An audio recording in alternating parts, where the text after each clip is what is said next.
अमृत ध्यान साधना प्रभात सत्संग में आप सभी साधक साधिकाओं का हार्दिक स्वागत है। आइए आज की ब्रह्म वेला में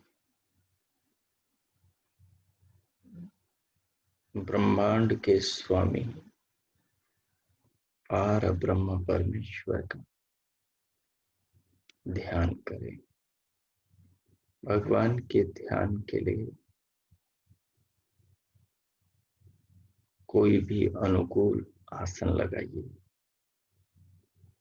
जिसमें स्थिर होकर सुखपूर्वक ध्यान पर्यंत आप बैठ सके। बैठकर अपनी आत्मा को परमात्मा से जोड़ सके, परमात्मा के भावों से अपने हृदय को भर सके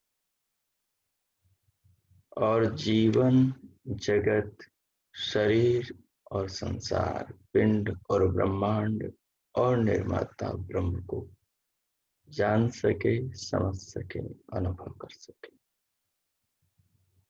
सो जो भी अनुकूल हो, आलथी पालथी आसन वो लगा ले। उसमें बैठकर अपनी देहाकृति को अनुभव करें कि कौन से आसन में आपने अपने शरीर को व्यवस्थित किया है। तो अपनी देहाकृति, आसनाकृति को अनुभव करें और कमर, पीठ और गर्दन को तदुपरांत सहज करें, सीधा करें। रीढ़ में अकड़न जकड़न न हो, परंतु कमर, पीठ, गर्दन सीधे हो और सहज हो। तदुपरांत दोनों हथेलियों को गोद में रख ले, बाईं के ऊपर दाहिनी को, वह घुटनों के ऊपर कटोरे की भांति बनाकर चिपका दे। नेत्रों को बंद कर लें। बंद हुए नेत्रों को अनुभव करें और पलकों को सहज कर दें। तदुपरांत सिर से पांव तक, पांव से सिर तक मन को पूरे शरीर पर फैला दें और सारे शरीर को मन के द्वारा अनुभव करें।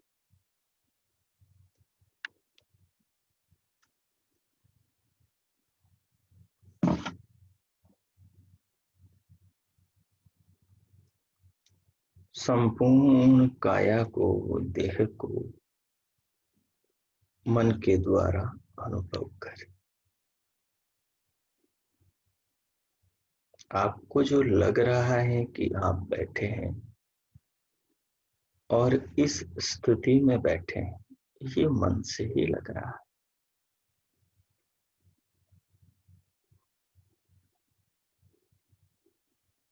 अगर मन बीच की कड़ी न हो तो शरीर की अनुभूति कैसे आत्मा को हो।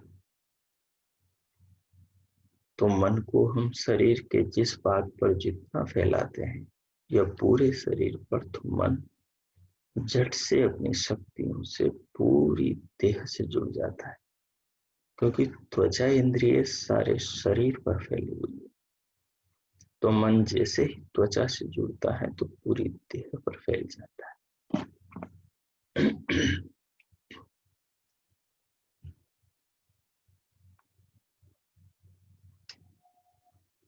पूरी देह पर मन को फैलाकर फिर पूरे शरीर का मन से अनुभव कर।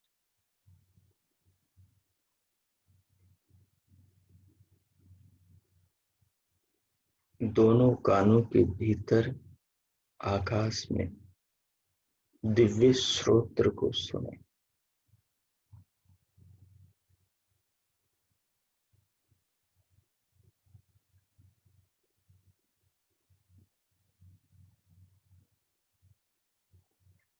बाहर से भीतर धीरे धीरे श्वास लें, अनुभव के साथ लें। प्राणों को अनुभव करें जैसे पानी पीना। धीरे धीरे पानी पीते, चुस्की ले लेके, स्वाद ले लेके, ऐसे श्वास को अनुभव कर करके भीतर लो। धीरे धीरे धीरे।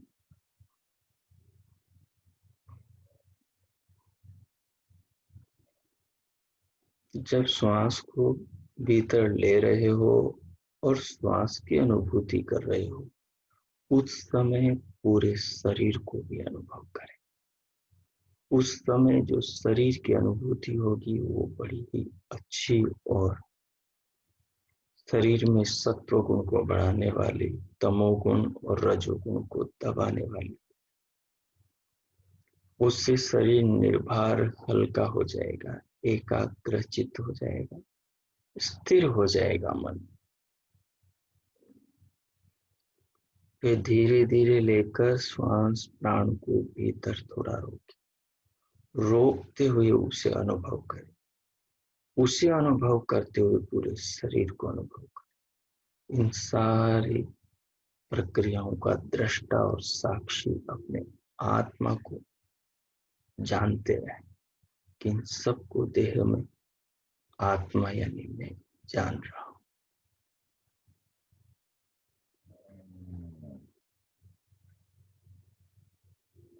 फिर जब प्रश्वास निकालने का मन हो तो थोड़ी सी बाहर से भीतर श्वास लें। फिर धीरे धीरे अंदर रुकी हुई प्रश्वास को बाहर अनुभव के साथ निकालें। जैसे ही भीतर से प्रश्वास बाहर निकल रही हो, उसे अनुभव करें। पूरे शरीर को अनुभव करें और स्वयं की आत्मा को उसका दृष्टा ज्ञाता अनुभव करें। मैं क्या देख रहा हूं, क्या सुन रहा हूं, क्या कर रहा हूं, इसका पता मुझे होता ही है। इसे ही आत्मा का दृष्टापन करते। जब भीतर से प्रश्वास धीरे धीरे पूरा बाहर निकल जाए तो थोड़ा बाहर रोकें। जब बाहर रोकें तो उस समय स्वयं को अनुभव करें। उस समय पूरी देह को अनुभव करें। उस अनुभव को समझें।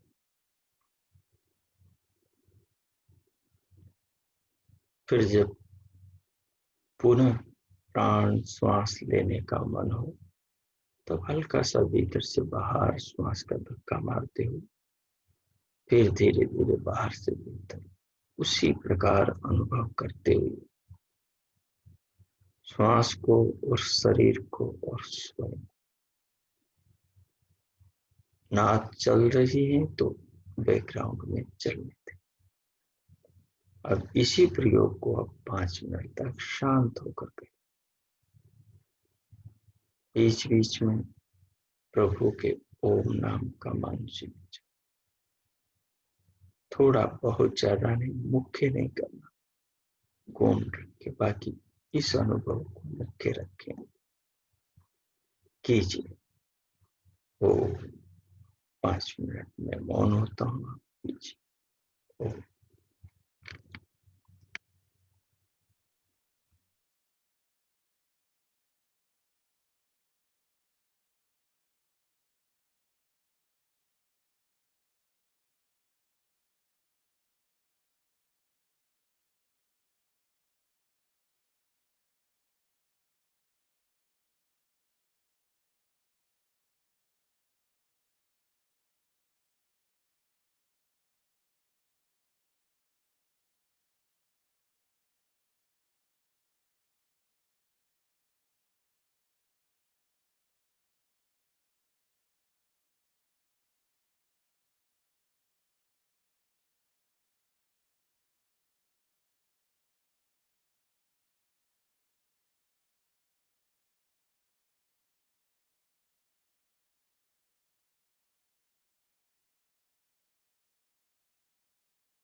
ओम।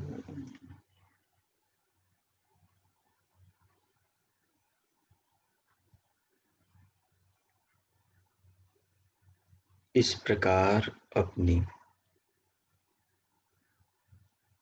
शारीरिक स्थिति, मन की स्थिति को बनाते हुए ध्यान में प्रवेश करें। अब श्वास प्रश्वास को गौण कर दें, सहज कर दें, सामान्य रूप से अपने आप उन्हें चलने दीजिए। भगवान की हमारी देह में व्यवस्था ही ऐसी अद्भुत है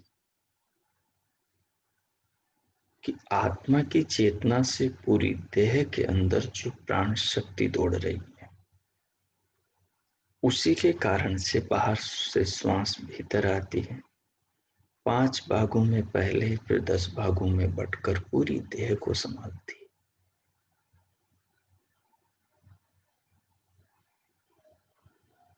और देह के भीतर सारे काम सुचारू सुव्यवस्थित रूप से ईश्वर की व्यवस्था और उनके नियमों में बंधे देह के सारे अंग प्रत्यंग और शरीर के भीतर की सारी शक्तियां काम करती रहती।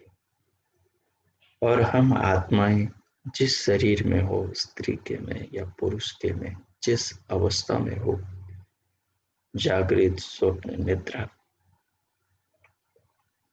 जो भी जिस समय जिस विषय से, वस्तु से, कार्य से, कृत्य से जुड़े हो, हमारे देह के सारे अंग उन कार्यों को संपन्न करने में हमारी आत्मा की इच्छा का पूरा सम्मान करते हैं।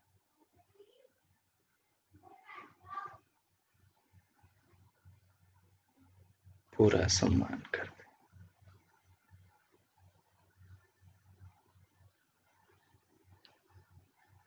अब आगे दिव्य प्रकाश को देखना प्रारंभ करें। जहां महिलाएं सिंदूर भरती है मांग में, वहां से लेकर ऊपर के होठ तक एक गोल वृत्ताकार आकृति बनाएं और इस अंड के पीछे अंदर से दिव्य दृष्टि से देखते जाएं। भीतर से झांकें इस वृत्त के बीच में और कुछ सोचे ना, केवल देखें और धैर्य रखें, जल्दबाजी ना करें। मन मुताबिक कुछ देखने का प्रयास न करें, स्वतः जो होता है उसे देखें।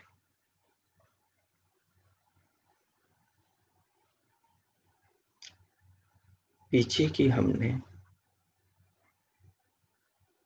कि कैसे इस दुनिया को, इस जगत को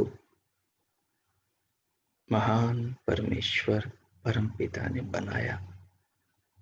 उस महान विज्ञान को हम अपने दिव्य प्रकाश से जोड़कर समझ रहे थे।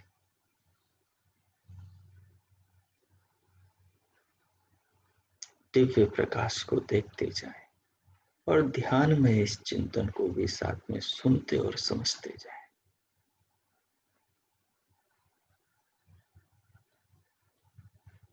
सर्वशक्तिमान सच्चिदानंद महान प्रभु ने निराकार निर्विकार होते हुए अनादि अनुपम सर्वाधार होने से सर्वेश्वर, सर्वव्यापक, सर्वांतर्यामी, अजर अमर अभय नित्य पवित्र होने से सृष्टिकर्ता, सृष्टि का निर्माता वो प्रभु बना और इस जगत की रचना करते हैं।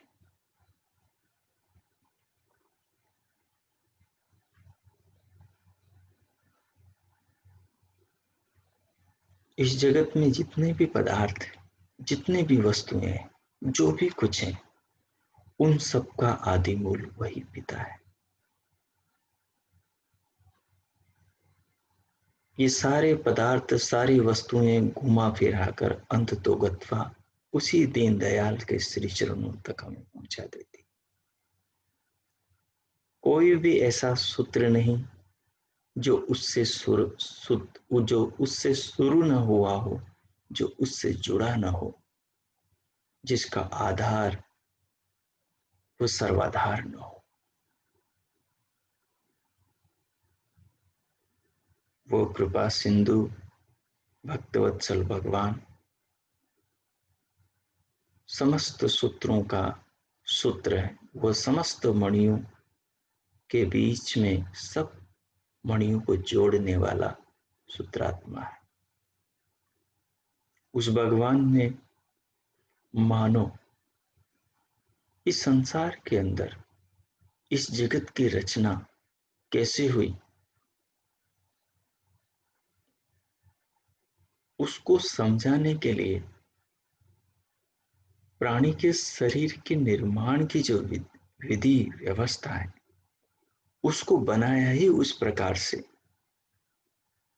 कि मनुष्य, उसके बच्चे जगत में घट रही रोज घटनाओं को देख करके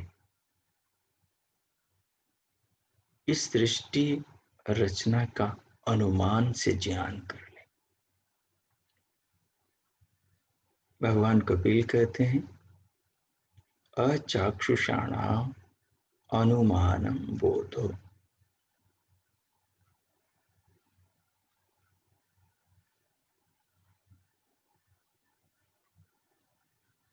धूमादिभिरेव वहने। जैसे दूर उठते हुए धुएं को देख करके अग्नि का हम अनुमान कर लेते, वैसे इस जगत को देख करके, जगत में घटने वाली घटनाओं को देख करके इसके पीछे, इसके आरंभ की शुरुआत का विचार कर सकते हैं। जैसे एक मुर्गी मिर्गी अंडा देती है और वो उसको सेती है अपनी भावनाओं से,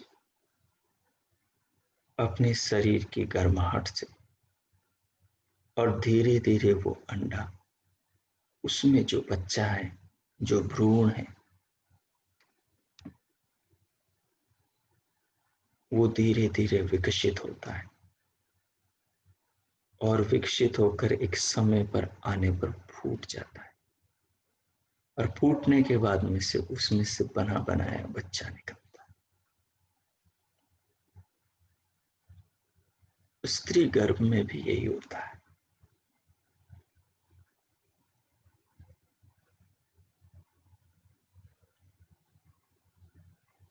वहां पर भी भगवान धीरे धीरे रचना करते हैं। रचना गर्भ के अंदर जिन तत्वों से होती हैं उनको देख करके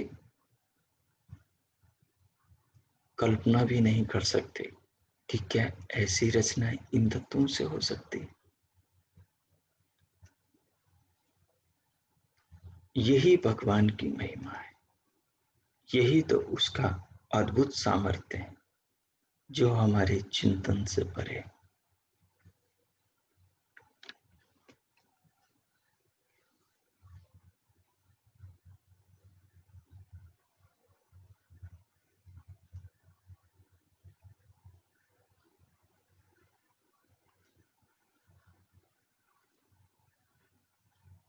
जैसा कि हम विचार कर रहे थे कि सर्वप्रथम भगवान क्या करते हैं। सर्वप्रथम भगवान साम्य अवस्था जो प्रकृति है, भगवान कपिल ने कहा ये जो सारा जगत, सारा ब्रह्मांड, सब कुछ है, ये 24 तत्वों से बना हुआ है और 25वां तत्व पुरुष है और वो पुरुष दो है, एक पुरुष है और एक परम पुरुष है। एक आत्मा है, दूसरा परमात्मा है। एक एकदेशी है, दूसरा सर्वदेशी है। एक अल्पज्य है, दूसरा सर्वज्ञ है। एक संख्या में अनंत है हमारी दृष्टि से, और दूसरा संख्या में एकमेव, एक ही है। दोनों निराकार है, निर्विकार है, निराधार है। इनका कोई आधार नहीं, ये स्वयंभू स्वयं है। पर एक अल्पज्य है जो संख्या में अनंत है, जो संख्या में एक है वह सर्वज्ञ है। जो अनंत है वो आत्माएं हैं, जो एक है वो परमात्मा है।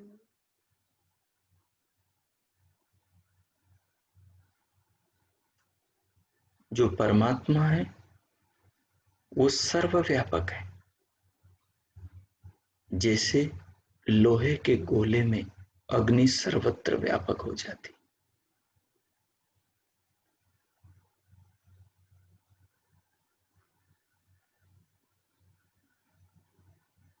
जैसे सूर्य का प्रकाश सारे जगत में भर जाता है, भगवान सर्वव्यापक है, सब वस्तुओं में और आत्माओं में भी पहुंचा हुआ है, सपर्येगात पहुंचा हुआ है। उसकी कोई आकृति, कोई प्रतिमा नहीं। नास्ति तस्य प्रतिमा यस्य नाम महत यश। जो उसकी महिमा का गान ये सारा ब्रह्मांड कर रहा है, दिव्य प्रकाश को भी देखते रहे। जिस प्रभु की महान महिमा का गान ये सारा ब्रह्मांड कर रहा है, ये महिमा उस भगवान का यश है, उस प्रभु की प्रभुता है।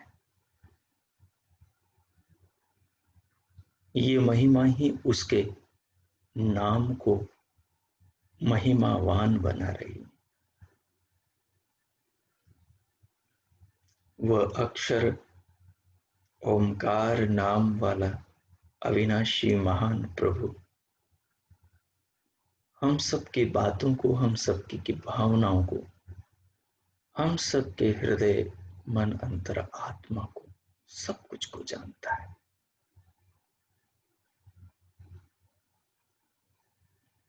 वो दीनदयाल जगत में सर्वप्रथम, जब ये सारी सृष्टि प्रलय हो जाती है, ये सारा जगत जब अपने कारण में चला जाता है, जैसे मकान गिर जाता है और गिरने के बाद में मकान की दीवारें, छतें, उसमें लगे बारसोत, लकड़ियां, लोहा, सब धीरे धीरे धीरे चूरा हो जाते हैं, गल जाते हैं, मिट्टी में मिलकर मिट्टी हो जाते हैं। जैसे मटका फूट गया, फिर ठिकरियों में बदल गया, और ठिकरियां चूर्ण में बदल गई, और चूर्ण मिट्टी में मिलकर मिट्टी हो गया। जैसे वस्त्र धीरे धीरे गल के फट गया, फटकर उसके रेशे निकल गए, तंतु निकल गए, बुतरा गया, और धीरे धीरे हवा में न जाने कहां गुम होकर मिट्टी में जाकर मिट्टी हो गया। ऐसे स्थूल वस्तुएं जितनी भी जगत में है, ये सब नष्ट होती। जब पृथ्वी नष्ट होती है, जल के बढ़ जाने के कारण से, अग्नि के बढ़ जाने के कारण से, किसी न किसी कारण से, तो पृथ्वी मानो धीरे धीरे जल में समा जाती, और जल वाष्प होकर अग्नि रूप हो जाता है, तेज रूप में समा जाता है। क्योंकि पृथ्वी जल से ही आती है और जल में ही चली जाती है। और जल वाष्प होकर तेज में समा जाता है, और तेज विद्युत बहुत सूक्ष्म होकर आकाश में, वायु आकाश में, पांचों भूत धीरे धीरे अपने कारणों में चले जाते हैं।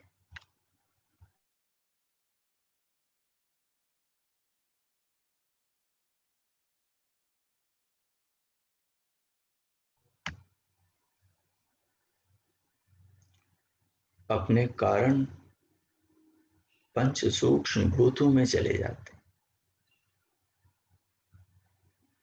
पार्थिव तत्व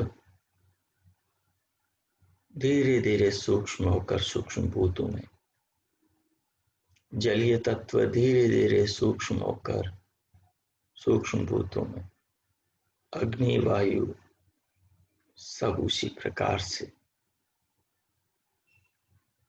और फिर महत, और फिर सूक्ष्म भूत भी उनके कारण अहंकार में, अहंकार भी उनका कारण महतत्व में, और महतत्व भी उसके कारण मूल प्रकृति में समा जाते हैं।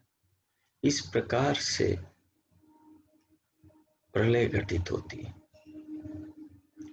प्रलय में सब अपने अपने मूल में चले जाते हैं। आत्मा का मूल आत्मा ही है, परमात्मा का मूल परमात्मा ही है। इनमें कोई विकार नहीं होता, जैसे विकार प्रकृति की वस्तुओं में होता है। प्रकृति की वस्तुएं बदलती हैं, आत्मा परमात्मा बदलता नहीं, एक जैसा रहता है। जब प्रलय हो जाता है,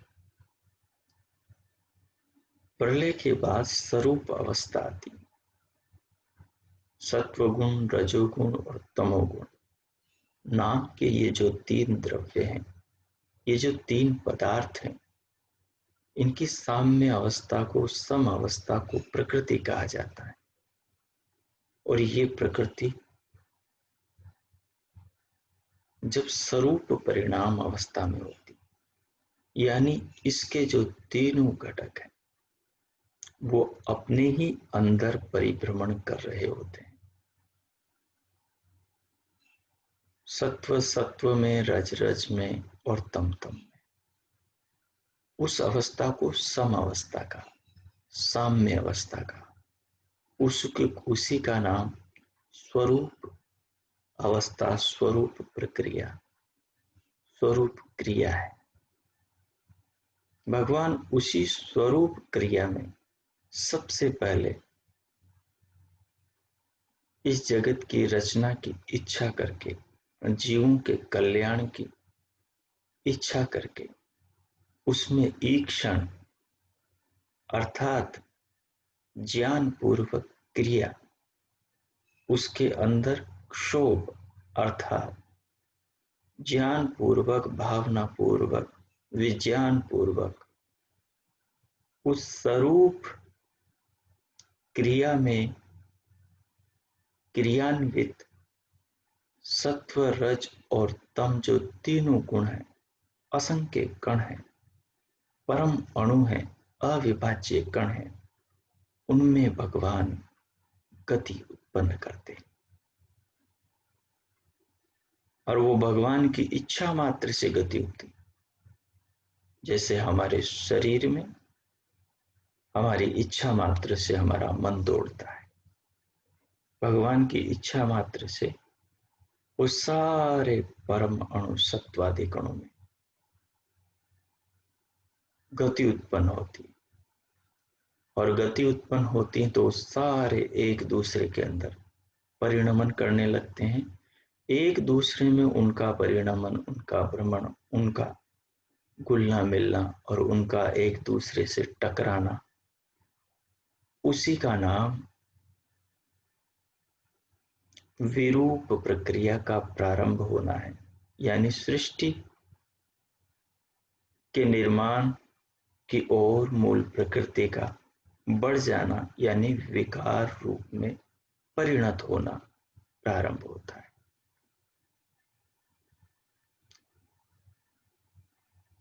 तो भगवान इन तीनों कणों के महान समुद्र को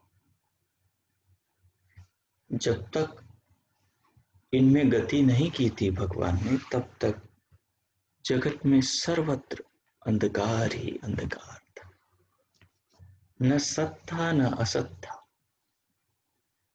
अर्थात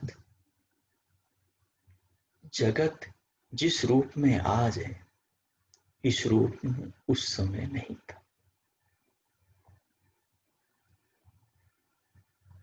उस समय सब अंधकार में विलीन था। उस अंधकार में भी उस प्रकृति और आत्मा को जानने वाला उस सर्वोच्च महाप्रभु परमात्मा सब कुछ को जान रहा था। उसी दीनदयाल ने, करुणा सागर कृपा सिंधु भक्तवत्सल भगवान ने,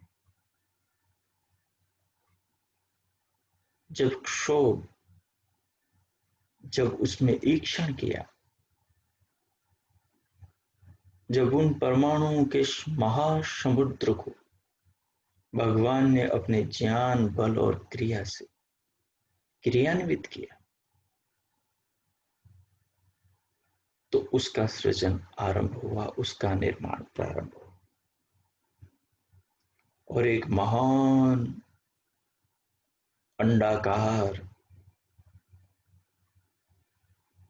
तूफान मानो उत्पन्न हुआ, परमाणुओं का समुद्र। और उनमें ये तीनों गुण के असंख्य कण आपस में घूमने लगे, टकराने लगे। और जैसे माता के गर्भ में शुक्र शोणित मात्र 2 द्रव्यों से बच्चे का शरीर बन जाता है, जैसे मिर्गी के गर्भ में उस अंडे के भीतर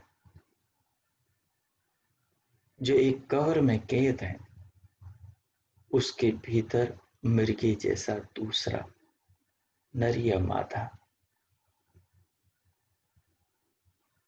बच्चे के रूप में बन जाते हैं। जो विधाता मात्र शरीर की गर्मी से कृमियों की देह बना सकता है, जो विधाता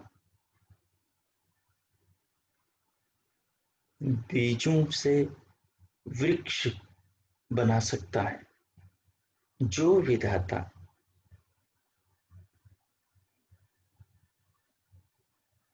शुक्र शोणित से अद्भुत मनुष्य शरीर बना सकता है, वो विधाता इन महान परमाणुओं के समुद्र को, सत्वादि गुणों को घुमाता है और इन्हीं के अंदर सृष्टि के नियमों को डालता है। इन्हीं को अपनी व्यवस्था से इस प्रकार घुमाता है, इन परमाणुओं में इस प्रकार नियमों को डालता है कि धीरे धीरे ये इस जगत के रूप में परिणत होने की ओर प्रवृत्त होने लगते हैं।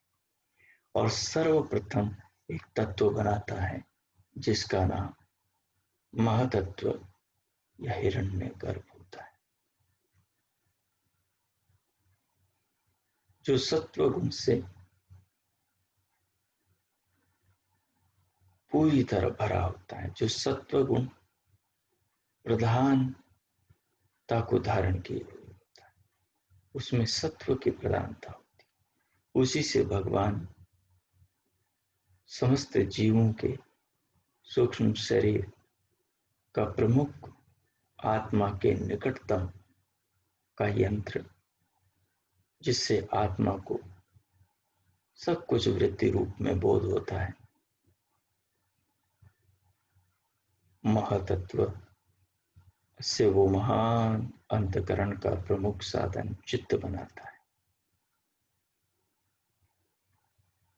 उसी महातत्व के सात्विक भाग से चित्त बनाता है, उसी महातत्व के राजसिक भाग से बुद्धि बनाता है, और उसी महातत्व के तामसिक भाग से अहंकार बनाता है। इसे सत्व प्रमुख सत्व प्रधान चित्त के अंदर सत्व, रज और तम तीनों ही मुख्य गुण और मध्य स्थिति में आते जाते रहते हैं। परंतु ये सत्व प्रधान होने के कारण बुद्धि जिस भी स्थिति में हो, चाहे रागानु युक्त हो, चाहे सात्विक हो, चाहे तामसिक हो, चित्त उसे जना देता है आत्मा को। चित्त में कौन से संस्कार बुद्धि और बाकी अंतकरणों और आत्म इच्छा के बल पर उठने हैं, वृत्ति रूप में आने हैं, उन सबको चित्त जना देता है। तो इस प्रकार भगवान महतत्व से इन तीन पदार्थों को बनाते हैं, जो आत्मा के अंतकरण के, आत्मा के निकट सबसे प्रमुख आत्म साधन होते हैं। उनमें सर्वाधिक निकट चित्त तत्व, उसके बाद बुद्धि तत्व, उसके बाद तीसरी खोल है, तीसरा आवरण है, वो है अहंकार, जिससे हम ये कहते हैं कि ये मैंने देखा, मैंने जाना, मैंने सुना, मैंने अनुभव किया।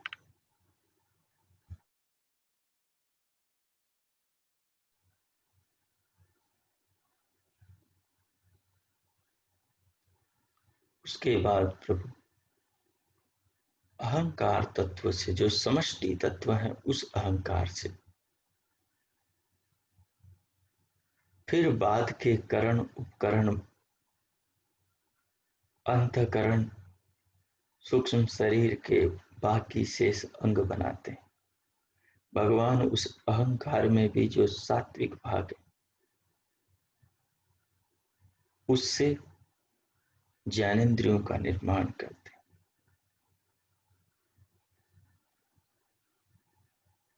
और उस अहंकार में जो राजसिक अंश है, रजो प्रधान अंश से भगवान कर्म इंद्रियों का निर्माण करते हैं। और उसमें भी जो तामसिक अंश है अहंकार, उससे भगवान 5 सूक्ष्म भूतों का, तन्मात्राओं का निर्माण करते हैं।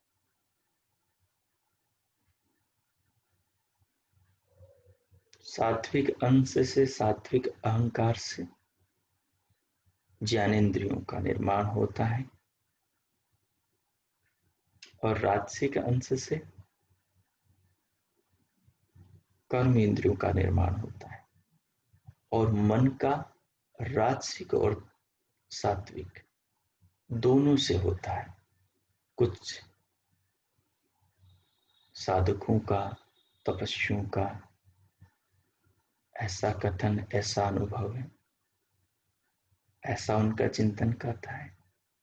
कुछ सात्विक अंश से मानते हैं, क्योंकि मन ज्ञानेंद्रियों और कर्मेंद्रियों दोनों का राजा है, दोनों पर काम करता है। ज्ञानेंद्रियां और कर्मेंद्रियां बिना मन के कुछ आत्मा को नहीं दे सकती, कुछ आत्मा तक नहीं पहुंचा सकती। पंच सूक्ष्म भूतों से, तन्मात्राओं से प्रभु 5 स्थूल भूतों का निर्माण करता है।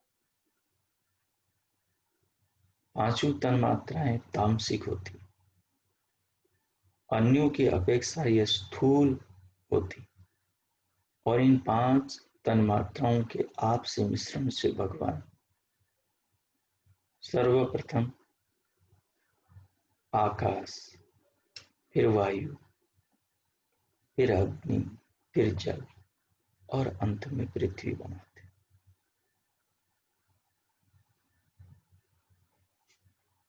पृथ्वी में 5 भूत आ जाते। पृथ्वी में पार्थिव गुण तो है ही से, उसमें जलीय गुण भी है,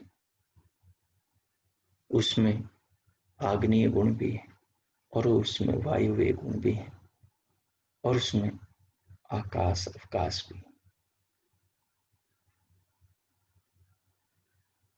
तो इसी पृथ्वी की गोद में भगवान इस सारे जगत, सारी दुनिया, सब कुछ को बसाते हैं, इसलिए उसको ईशावास्यम इदम सर्वम कहते हैं। इस संपूर्ण जगत को बसाने वाला उस विधाता को कहते हैं। सबको बसा देता है। यत् किंच जगत्याम जगत, जो भी जगती में जगत, जो भी कण मात्र है, उस कण में भी जो नियम और जो व्यवस्था में वो कण काम कर रहा है, वो सब विधाता की व्यवस्था से हो रहा है। जैसे एक कंप्यूटर में मनुष्य ने जो नियम बना दिए, उन्हीं नियमों में वो कंप्यूटर, वो मोबाइल, उसके एप्स, उसके एप्लीकेशन, सारे उसी के अंतर्गत काम करते हैं। तो ऐसे भगवान तो महाबुद्धिमान है, उनसे बड़ा ज्ञानी कौन। तो फिर पृथ्वी पर महान समुद्र प्रभु बनाते हैं, जल के, और बड़े बड़े पर्वत बनाते हैं, हिमालय बनाते हैं, बर्फ बनाते हैं, बादल बनाते हैं, वर्षा करते हैं, नदियां बहाते हैं, नदियों को सागर की ओर दौड़ाते हैं, सूर्य बनाते हैं, सूर्य की किरणों से सागर के खारे पानी को वाष्प बनाकर आकाश में उड़ाकर बादल बनाकर मीठा करके फिर धरती पर बरसाते हैं। फिर उससे अन्न उत्पन्न होता है, अन्न से नाना प्रकार की जरूरतें पूरी होती हैं, अन्न से धन पैदा होता है, और धन से मनुष्य धर्म पूर्वक सुख प्राप्त करता है। धर्मार्थ काम मोक्ष, चारों पुरुषार्थों की प्राप्ति। इस प्रकार भगवान धरती पर, धरती की गोद में, धरती के गर्भ से, जैसे उस मुर्गी के पेट में, उस अंडे में बच्चा बना देते हैं। मुर्गी को नहीं पता कैसे बना, नहीं गाय को पता कि उसके गर्भ के जेर के भीतर बच्चा कैसे बना, नहीं अन्य किसी प्राणी को पैदा हो पता चला, और नहीं मनुष्यों में स्त्री माता को पता चलता कि उसके गर्भ में कैसे शिशु बना। वैसे ही वो विधाता, जैसे सिर के अंदर गर्मी में जुएं पैदा हो जाती, उस जू को भी नहीं पता कि वो कैसे पैदा हो, और नहीं उस सिर को पता, उस आदमी को पता जिसके सिर में वो कीड़ा पैदा हुआ, नहीं उस बच्चे को पता जिसके मीठा खाने से उसके पेट में लंबे लंबे कीड़े पैदा हुए। वो कैसे पैदा हुए, किसने पैदा किए, और न ही उन कीड़ों को भी नहीं पता। मोर को नहीं पता कि वो इतना सुंदर कैसे बन गया, उसके पंखों में किसने इतनी सुंदर चित्रकारी करी।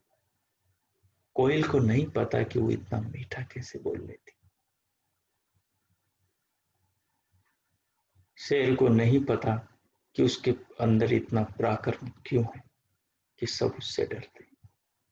किसी को पता नहीं, विधाता को पता है।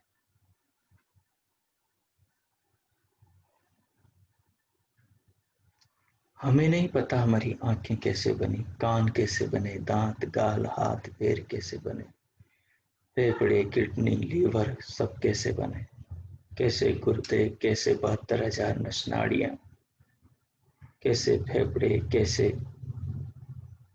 आहार नली, वायु नली, कैसे देह के अंदर आमाशय, कैसे जठराग्नि, कैसे ये सब कुछ रस, रक्त, मांस, मज्जा, अस्थि, मेद करके धातु, वीर्य, शुक्र, शोणित बनता, कैसे क्या हो जाता है, हमें कुछ भी पता नहीं।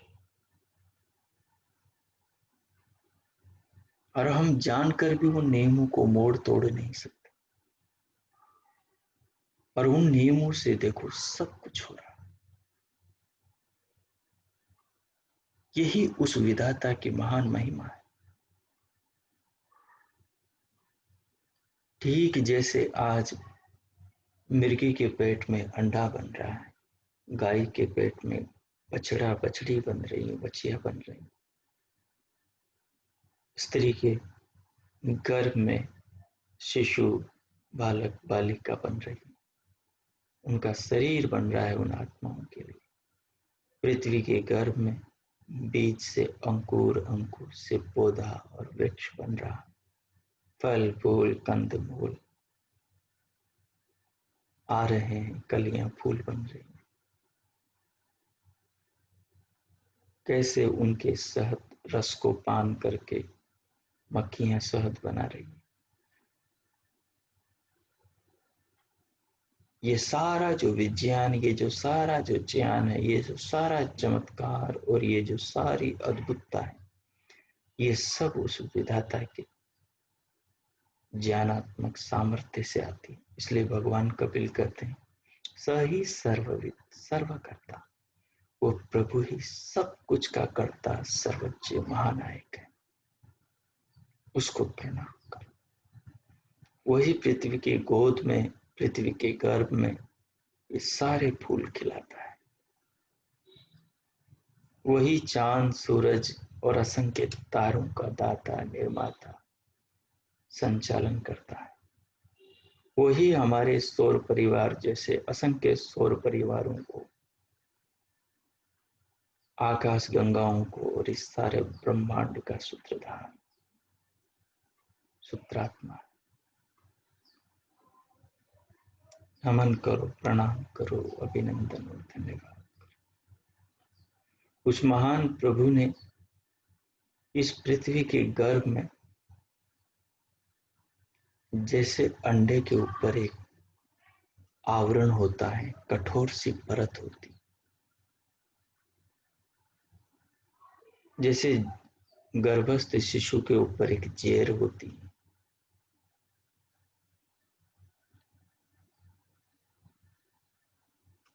और उसमें बहुत सारे सूक्ष्म नसनाड़ियों के तार होते हैं। वैसे ही ये जो पृथ्वी, इस पृथ्वी के ऊपर की परत के नीचे जैसे मनुष्य की चमड़ी के नीचे मांस है और उसमें रस भरा है, रक्त भरा है, वैसे पृथ्वी की ऊपर की परत के नीचे जो रस भरा है, उस रस के अंदर भगवान ने सृष्टि के आरंभ में सर्वप्रथम समस्त देहधारी मनुष्यों को, प्रथम जात उन प्राणियों को, अमैथुनी सृष्टि को बिना माँ बाप के स्वयं उस पिता ने उनको उत्पन्न किया अपनी कला से। जैसे आज बिना माँ बाप के उत्पन्न किए माँ के गर्भ में, और बिना स्वयं के बनाए माँ के गर्भ में बच्चा बन जाता है। वो एक प्रक्रिया के तहत तो काम करते हैं, उसका तो अनुसरण करते हैं, उस परंपरा का तो पालन करते हैं, परंतु पिता को और माता को पता नहीं कि उनके गर्भ में कैसे वो बच्चा बन रहा है, और नहीं उस बच्चे को भी पता कि उसका शरीर उसकी माँ के गर्भ में कैसे बन गया। ये बनाने वाले को भी पता है, जिसने इसके माँ बाप का शरीर बनाया, उसके माँ बाप के माँ बाप का बनाया, और अंततोगत्वा सृष्टि के आदि में सर्वप्रथम आदि माता पिता का पृथ्वी के अंदर अमैथुनी सृष्टि में प्रथम जात स्त्री पुरुषों का शरीर बनाया। इसलिए हम सबका परम पिता तो एक है। बाद में प्रथम जात उन स्त्री पुरुषों से ही सारी सृष्टि धीरे धीरे, जैसे एक बीज से एक पौधा, उस एक पौधे से नाना फल और नाना बीज पैदा होते, और उनसे फिर नाना, बस इसी प्रकार से ये सारी सृष्टि चल पड़ी।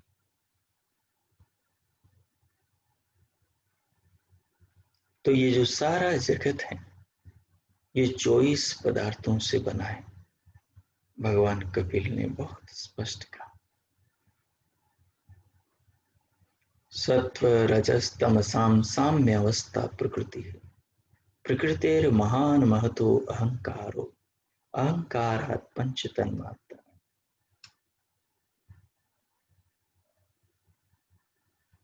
अहंकारात् पंच तन्मात्राणि उभय इंद्रियम पंच तन्मात्रेभ्य स्थूल भूतानि पुरुष इति पंचविंशतिर्गण। मूल प्रकृति, फिर महतत्व, फिर अहंकार, फिर 11 इंद्रियां, 5 तन्मात्राएं सूक्ष्म भूत और फिर 5 स्थूल भूत, ये 24 तत्व है। 25वां पुरुष जो 2 है, एक आत्मा और दूसरा परमात्मा। आत्मा ये संख्या में अनंत है, परमात्मा संख्या में 1 है। शरीर धारण आत्माएं करती हैं परमात्मा की व्यवस्था से, परमात्मा शरीर धारण नहीं करते हैं, वो तो सदा बिना शरीर के ही सर्वाधिक सामर्थ्यशाली होने से, सब कुछ काम सर्वशक्तिमान होने से, अपने ज्ञान बल और क्रिया से, अपने सामर्थ्य से करते रहते हैं। तो इस प्रकार इस महान भगवान की महिमा को अपने हृदय में, अपनी आत्मा में धारण करो और उस दीन दयाल करुणा सागर, दया सागर महान प्रभु की इस महान महिमा को प्रणाम करो। उस सच्चिदानंद महान प्रभु को नमन करो, उनके प्रति कृतज्ञता और हृदय से धन्यवाद आभार प्रकट करो। वही हम सब पुत्र पुत्रियों के पिता हैं। इस भाव को अपने जीवन में लाकर समस्त प्राणियों से समान व्यवहार करो। हम एक ही विधाता के हाथों की बनी हुई काया देह नगरी में सब आत्माएं वास करती,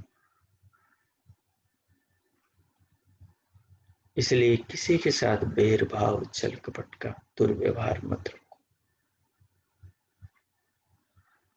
भगवान की शिक्षा वेद है और उस वेद के जानने वाले ऋषि मुनि भगवान के अग्रज पुत्र हैं। उन पावन आत्माओं द्वारा जो ज्ञान का अमृत सब और अपने शास्त्रों में बरसाया गया है, उनका स्वाध्याय चिंतन मनन करो और जीवन में ज्ञान का दीपक जलाओ और अपनी आत्मा का कल्याण करो, आत्म उत्थान करो और इसी देह में अपनी आत्मा को उस परमात्मा से मिलाने का, जोड़ने का प्रयास करो। मनुष्य देह देव दुर्लभ है। इस धरती की सर्वोत्तम भगवान के हाथों की कृति मनुष्य मानव का शरीर है। इसका दुरुपयोग मत करो, इसका सदुपयोग करो। समय सबसे कीमती वस्तु है, उसके हर पल का सत्कार करो, सदुपयोग करो, आदर करो, बुद्धि पूर्वक उसका उपयोग करो। जीवन विधाता की अनमोल देन है, इसका सम्मान करो। शरीर परमात्मा की अद्भुत देन है आत्मा के लिए।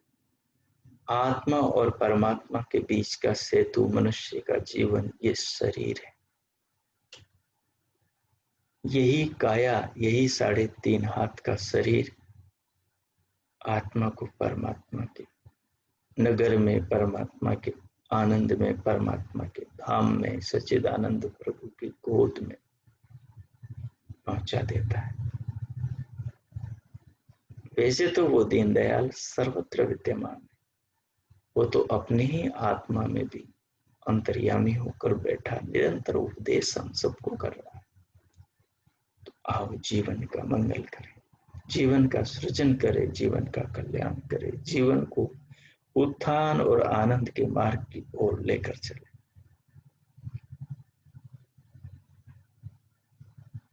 अब भगवान का एक शिशु की भांति निर्मल, पवित्र, विमल चित्त वाले एक शिशु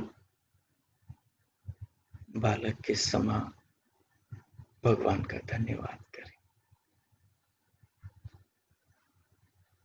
जैसे छोटा सा बच्चा मां को प्रेम भरी निगाहों से देखता है, जो उसको जीवन देने वाली, दूध पिलाने वाली, वो ईश्वर हम सबकी मां है, परम मां है।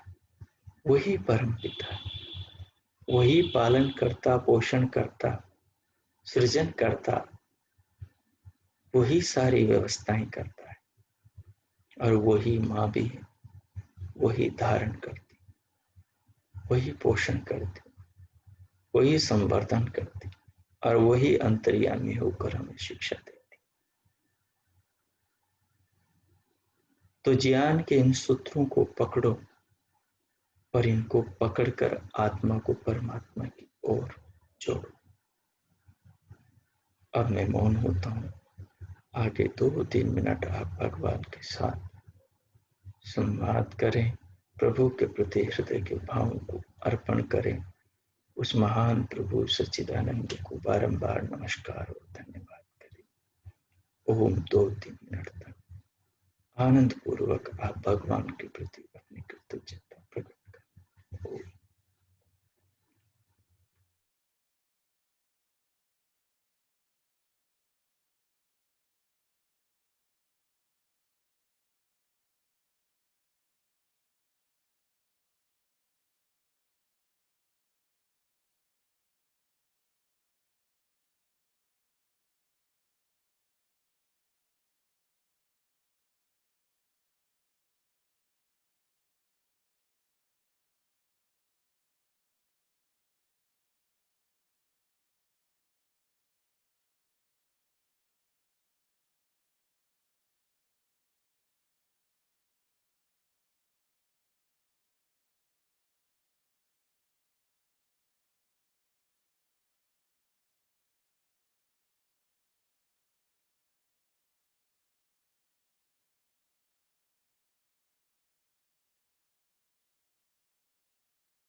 अब इन भावनाओं के साथ भगवान का धन्यवाद करते हुए अब अपनी अंतर जागरूकता को भीतर से बाहर देह के ऊपर अंग प्रत्यंगों में बिखेरें और हाथों की उंगलियों में, मांसपेशियों में हलचल, गति प्रारंभ करें। फिर दोनों हथेलियों को उठाकर परस्पर उनमें घर्षण करें। उष्ण हथेलियों से पूरे मुखमंडल का स्पर्श करें, महसूस करें। एक दो बार करते हुए फिर उंगलियों के मध्य से पलकें खोलते हुए भीतर से धीरे धीरे बाहर आ जाए।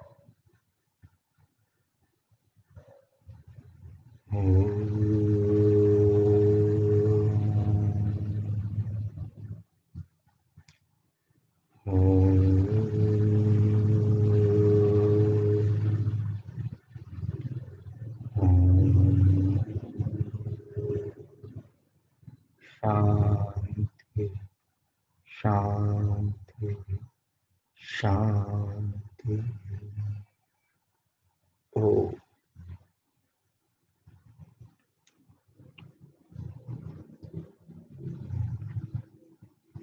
सहज हो जाए।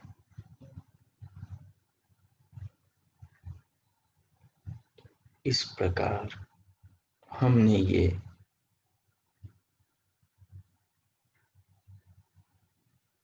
दिव्य प्रकाश के माध्यम से कैसे जगत निर्माण को समझा जाता है उसका एक प्रयोग फिर किया। ये दूसरा प्रयोग हो गया। तो पीछे वाले को इसको आप दोनों को मिला देंगे